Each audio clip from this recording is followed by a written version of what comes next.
L'amour ne vous rend pas meilleur, il vous rend irrationnel. Vous prenez des décisions stupides au nom de sentiments que vous ne comprenez même pas. Vous sacrifiez vos intérêts pour quelqu'un qui ferait probablement la même chose pour vous, seulement si cela ne lui coûte rien. Vous appelez cela de la générosité, du dévouement, de la preuve d'amour. Moi, j'appelle cela de l'autodestruction volontaire. L'amour tel que vous le pratiquez n'est pas une force qui vous élève. C'est une pathologie qui vous affaiblit. Et vous refusez de le voir parce que toute la société vous a convaincu que cette faiblesse est vertueuse. Regardez comment vous vous comportez quand vous êtes amoureuse. Vous perdez votre capacité de jugement.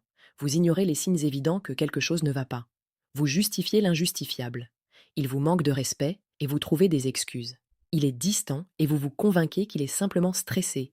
Il flirte avec d'autres femmes et vous vous dites que c'est inoffensif. Vous transformez la réalité objective en fiction romantique pour éviter de confronter la vérité. Parce que la vérité détruirait l'illusion dans laquelle vous avez choisi de vivre. Et vous préférez l'illusion confortable à la réalité inconfortable. C'est la définition même de l'irrationalité. L'irrationalité amoureuse commence par une erreur fondamentale. Vous confondez l'intensité émotionnelle avec la profondeur du sentiment.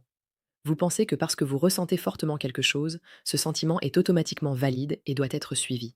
Erreur catastrophique. L'intensité d'une émotion ne dit absolument rien sur sa pertinence ou sa justesse. Vous pouvez ressentir une jalousie intense totalement injustifiée. Vous pouvez ressentir une anxiété paralysante basée sur des scénarios imaginaires qui n'existent que dans votre tête. Vous pouvez ressentir un besoin désespéré de sa présence qui n'a aucun fondement rationnel. Ces émotions sont intenses, certes, mais elles ne sont pas vraies. Elles ne reflètent pas la réalité. Elles reflètent vos peurs, vos insécurités, vos projections psychologiques. Mais au lieu de questionner ces émotions, au lieu de les examiner rationnellement, vous les suivez aveuglément. Vous agissez immédiatement sur ce que vous ressentez. Vous êtes jalouse, donc vous vérifiez son téléphone. Vous êtes anxieuse, donc vous l'appelez 15 fois. Vous avez peur qu'il parte, donc vous vous accrochez encore plus fort. Chaque action que vous prenez est dictée par une émotion non examinée. Vous ne vous demandez jamais si cette émotion est rationnelle. Vous ne vous demandez jamais si l'action que vous vous apprêtez à faire améliorera réellement la situation. Vous réagissez simplement, comme un animal qui répond à un stimulus. Il n'y a aucune pensée entre l'émotion et l'action, aucune pause, aucune réflexion, aucun filtre rationnel. Cette absence totale de médiation rationnelle entre émotion et action crée le chaos que vous appelez votre vie amoureuse. Vous vivez dans un état permanent de réaction émotionnelle. Il fait quelque chose, vous réagissez. Il dit quelque chose, vous réagissez. Il ne fait rien, vous réagissez aussi. Vous êtes constamment en mode défensif, constamment anxieuse, constamment sur le qui-vive. Vous scrutez chacun de ses gestes pour y déceler des signes de problème. Vous analysez chaque mot qu'il prononce pour y trouver un sens caché. Vous interprétez chaque silence comme une menace. Vous vivez dans un état de vigilance paranoïaque épuisant, et vous pensez que c'est normal. Vous pensez que c'est ce que signifie être vraiment investi dans une relation. L'amour vous rend irrationnel, parce qu'il active la partie primitive de votre cerveau, la partie qui gère la survie, l'attachement, la peur de l'abandon. Cette partie du cerveau ne pense pas. Elle réagit. Elle perçoit une menace potentielle à la relation et elle déclenche une alarme émotionnelle. Et vous, au lieu de reconnaître cette alarme pour ce qu'elle est, une réaction primitive et souvent disproportionnée, vous la prenez pour la vérité absolue. Vous laissez cette partie primitive de votre cerveau prendre toutes les décisions dans votre relation. Et cette partie primitive n'a aucun intérêt pour votre bonheur à long terme. Elle veut simplement éviter l'abandon immédiat. Elle veut simplement maintenir l'attachement à tout prix, même si ce prix est votre dignité, votre respect de vous-même, votre bien-être psychologique. Vous sacrifiez votre jugement rationnel sur l'autel de vos émotions. Vous savez objectivement que cette relation n'est pas saine. Vous savez qu'il ne vous traite pas comme vous méritez d'être traité. Vous savez que vous seriez probablement plus heureuse seule ou avec quelqu'un d'autre. Mais vous ignorez ce savoir rationnel. Parce que émotionnellement, vous ne pouvez pas imaginer le quitter. Émotionnellement, l'idée de la séparation est insupportable. Alors vous restez. Vous rationalisez votre décision irrationnelle avec des arguments qui ne tiennent pas la route. Vous vous convainquez que personne n'est parfait, que toutes les relations ont des problèmes, que vous l'aimez malgré tout. Et pendant ce temps, votre vie émotionnelle se détériore progressivement. Vous devenez de plus en plus anxieuse, de plus en plus dépendante, de plus en plus petite. L'irrationalité amoureuse se manifeste particulièrement dans votre incapacité totale à voir les gens tels qu'ils sont réellement. Vous projetez sur lui des qualités qu'il n'a pas. Vous voyez du potentiel là où il n'y a que des défauts permanents. Vous croyez qu'il va changer parce que vous avez besoin de croire qu'il va changer. Vous ignorez systématiquement tous les signes qui contredisent l'image idéalisée que vous avez construite de lui. Il vous montre qui il est vraiment à travers ses actions, mais vous refusez de le croire. Vous préférez croire ses mots, ses promesses vides, ses justifications, parce que croire ses mots vous permet de maintenir l'illusion. Accepter ces actions vous forcerait à confronter la réalité, et la réalité détruirait votre histoire romantique. Cette distorsion perceptive est dangereuse, parce qu'elle vous empêche de prendre des décisions rationnelles basées sur la réalité. Vous ne pouvez pas prendre de bonnes décisions si vous ne voyez pas clairement la situation. Et vous ne voyez pas clairement la situation parce que vos émotions déforment tout. Elles filtrent la réalité. Elles amplifient ce qui vous rassure et minimisent ce qui vous inquiète. Elles créent une version édulcorée de la relation qui n'existe que dans votre imagination. Et vous vivez dans cette imagination au lieu de vivre dans la réalité. Observez comment vous gérez les problèmes dans votre relation. Vous ne les gérez pas rationnellement. Vous les gérez émotionnellement.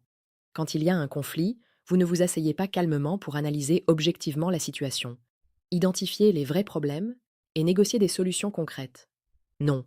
Vous pleurez, vous criez, vous reprochez, vous exigez qu'ils comprennent vos sentiments, vous voulez qu'ils valident vos émotions.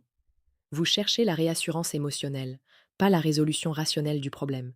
Et généralement, le conflit se termine non pas parce que le problème est résolu, mais parce que l'un de vous capitule émotionnellement pour faire cesser l'inconfort. Le problème réel reste intact. Il ressurgira évidemment. Mais vous ne vous en préoccupez pas, parce que vous ne pensez pas à long terme. Vous pensez uniquement à soulager l'anxiété immédiate. L'amour vous rend myope.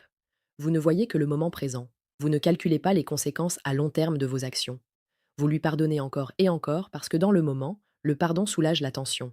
Vous ne pensez pas au fait qu'en pardonnant sans exiger de changement réel, vous lui enseignez qu'il peut vous traiter mal sans conséquence. Vous acceptez des miettes d'attention parce que dans le moment, ces miettes vous font du bien. Vous ne pensez pas au fait qu'en acceptant des miettes, vous communiquez que vous ne méritez que des miettes. Chaque décision que vous prenez est optimisée pour le soulagement émotionnel à court terme. Aucune n'est optimisée pour votre bien-être à long terme. Cette incapacité à penser stratégiquement, à long terme, est caractéristique de l'irrationalité amoureuse. Un esprit rationnel calcule. Il évalue les coûts et les bénéfices. Il anticipe les conséquences. Il planifie. Mais vous ne faites rien de tout cela dans votre relation. Vous suivez vos impulsions émotionnelles d'un moment à l'autre. Vous réagissez à ce qu'il fait sans jamais vous demander ce que votre réaction produira comme effet. Vous êtes dans la réaction perpétuelle, jamais dans l'action calculée. Et cette absence de stratégie vous condamne à répéter les mêmes schémas destructeurs encore et encore. Regardez les décisions majeures que vous avez prises dans vos relations passées. Combien étaient vraiment rationnelles? Combien étaient basées sur une évaluation objective de la situation? Probablement aucune. Vous êtes tombée amoureuse de quelqu'un parce qu'il vous faisait ressentir quelque chose d'intense, pas parce qu'il correspondait rationnellement à ce que vous cherchez dans un partenaire. Vous êtes resté dans une relation toxique pendant des années parce qu'émotionnellement, vous ne pouviez pas partir. Pas parce que rationnellement, c'était la bonne décision. Vous avez pardonné des trahisons répétées parce qu'il savait exactement quoi dire pour manipuler vos émotions. Pas parce qu'il avait vraiment changé. Toutes vos décisions amoureuses importantes ont été dictées par vos émotions, pas par votre raison. Et regardez où cela vous a mené. L'irrationalité amoureuse est particulièrement visible dans votre relation aux signes d'alerte. Quand vous rencontrez quelqu'un, les signes sont toujours là dès le début. Les signes qu'il est égoïste, les signes qu'il est immature, les signes qu'il n'est pas disponible émotionnellement. Ces signes sont évidents pour n'importe quel observateur extérieur rationnel. Mais vous ne les voyez pas, ou plutôt, vous choisissez de ne pas les voir, parce que vous voulez que cette relation fonctionne. Parce que vous êtes déjà émotionnellement investi. Alors vous minimisez les signes, vous trouvez des explications, vous vous dites que ce n'est pas si grave, que tout le monde a des défauts, qu'il va s'améliorer avec le temps. Et pendant que vous rationalisez, les signes deviennent des problèmes. Les problèmes deviennent des crises. Et soudain, vous vous retrouvez piégé dans une relation dysfonctionnelle que vous auriez pu éviter si vous aviez simplement prêté attention aux signes évidents du début. Votre incapacité à voir les signes d'alerte n'est pas un accident. C'est une fonction de votre irrationalité émotionnelle.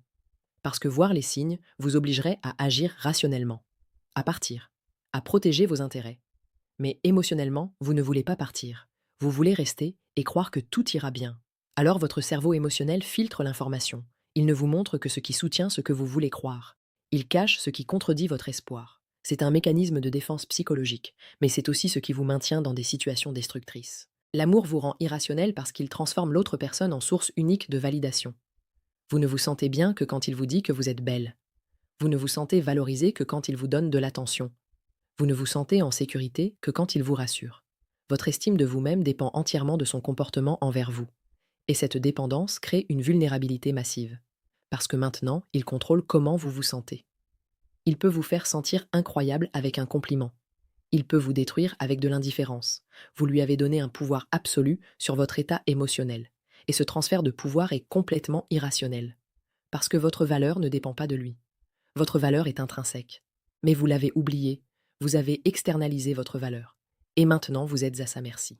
Cette dépendance émotionnelle crée un déséquilibre de pouvoir massif dans la relation. Celui qui a besoin le moins détient le pouvoir. C'est une loi relationnelle aussi fiable que la gravité. Et vous avez besoin désespérément. Vous avez besoin de son attention. Vous avez besoin de sa validation. Vous avez besoin de sa présence. Et il le sent. Il sent votre besoin dans chacune de vos actions, dans la façon dont vous répondez immédiatement à ses messages, dans la façon dont votre visage s'illumine quand il arrive, dans la façon dont vous vous effondrez quand il est distant. Et consciemment ou inconsciemment, il exploite ce déséquilibre. Il donne moins parce qu'il sait que vous prendrez ce qu'il donne. Il investit moins parce qu'il sait que vous compensez. Il fait moins d'efforts parce que vous êtes de toute façon acquise. L'irrationalité amoureuse vous empêche de voir cette dynamique clairement.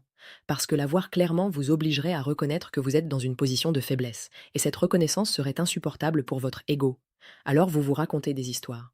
Vous vous convainquez qu'il est juste très occupé, qu'il n'est pas très démonstratif, qu'il vous aime à sa manière. Toutes ces histoires servent à masquer la réalité simple. Il investit moins parce que vous en demandez moins. Il respecte moins parce que vous vous respectez moins. Il donne moins parce que vous acceptez moins. Une personne rationnelle verrait cette dynamique et agirait. Elle exigerait plus ou elle partirait. Mais vous ne faites ni l'un ni l'autre. Parce que exiger plus risquerait de le perdre. Et partir est émotionnellement impossible. Alors vous restez dans cette position inconfortable, espérant secrètement qu'il changera spontanément, qu'il se réveillera un jour et réalisera votre valeur, qu'il commencera soudainement à vous traiter comme vous méritez. C'est un fantasme. Il ne changera pas. Pourquoi le ferait-il? La situation actuelle lui convient parfaitement. Il obtient ce qu'il veut avec un minimum d'effort. C'est vous qui souffrez, pas lui. L'amour vous rend irrationnel parce qu'il vous fait accepter l'inacceptable. Vous tolérez des comportements que vous ne toléreriez jamais dans aucun autre type de relation. Si un ami vous traitait comme il vous traite, vous couperiez ce contact immédiatement. Si un collègue vous manquait autant de respect, vous le confronteriez ou vous iriez voir les ressources humaines. Mais parce que c'est votre partenaire amoureux, vous acceptez, vous excusez, vous justifiez. L'amour devient une licence pour le mauvais traitement. Vous pensez que parce que vous l'aimez, vous devez tout accepter. Que l'amour véritable signifie supporter n'importe quoi. C'est complètement faux.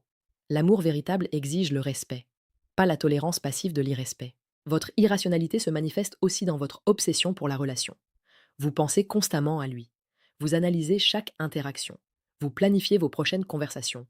Vous imaginez votre futur ensemble. Vous consacrez une énergie mentale démesurée à cette relation. Pendant ce temps, vos autres domaines de vie se détériorent. Votre carrière stagne parce que vous n'investissez plus autant d'efforts. Vos amitiés s'affaiblissent parce que vous n'avez plus de temps pour elles. Vos projets personnels sont abandonnés parce que toute votre énergie va dans la relation.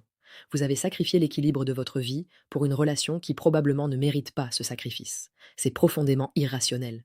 Parce qu'une vie équilibrée est essentielle pour le bien-être à long terme. Mais vous ne pensez pas à long terme, vous pensez uniquement à lui. Cette obsession relationnelle crée un cercle vicieux. Plus vous vous obsédez, moins vous avez d'autres sources de satisfaction dans votre vie.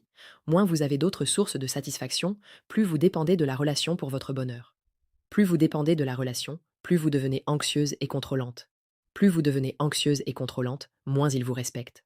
Moins il vous respecte, plus vous vous obsédez pour essayer de regagner son attention. Le cycle s'auto-alimente. Et vous vous enfoncez de plus en plus profondément dans l'irrationalité. La seule façon de briser ce cycle est de reprendre le contrôle de votre raison. D'arrêter de suivre aveuglément vos émotions. De commencer à évaluer rationnellement la situation. Cette relation vous rend-elle objectivement plus heureuse? Pas dans les moments d'euphorie passagère. Globalement, sur les 6 derniers mois, êtes-vous plus heureuse ou plus anxieuse? Il vous traite-t-il avec le respect que vous méritez? Pas ce qu'il dit, ce qu'il fait réellement. Vous rapproche-t-il de vos objectifs de vie ou vous en éloigne-t-il? Investit-il autant que vous dans cette relation? Ces questions sont simples, mais vous refusez de les poser, parce que vous savez que les réponses honnêtes détruiraient l'illusion dans laquelle vous vivez confortablement. L'irrationalité amoureuse est un choix. Vous choisissez de suivre vos émotions plutôt que votre raison. Vous choisissez le confort de l'illusion plutôt que l'inconfort de la vérité. Vous choisissez la dépendance émotionnelle plutôt que l'autonomie. Et vous appelez ces choix amour. Mais ce n'est pas de l'amour, c'est de la faiblesse déguisée en vertu. L'amour véritable nécessite de la lucidité. Il nécessite de voir l'autre personne clairement, avec tous ses défauts, et de choisir consciemment de rester. Pas de s'aveugler volontairement et de s'accrocher désespérément. Vous ne changerez pas tant que l'irrationalité vous conviendra. Tant que vous pourrez vous cacher derrière vos émotions pour éviter la responsabilité de vos choix. Tant que vous pourrez blâmer l'amour pour vos décisions stupides. Mais le jour où vous en aurez assez de souffrir, le jour où la douleur de rester deviendra plus grande que la peur de partir, peut-être vous réveillerez-vous. Peut-être vous poserez-vous enfin les questions rationnelles que vous évitez depuis si longtemps. Peut-être vous verrez-vous enfin clairement. Et ce jour-là, vous réaliserez que vous avez gaspillé des années dans l'irrationalité volontaire. Mais ce jour n'est peut-être pas encore arrivé. Peut-être préférez-vous continuer à vous mentir. Mais en attendant, abonnez-vous, je vais vous soigner.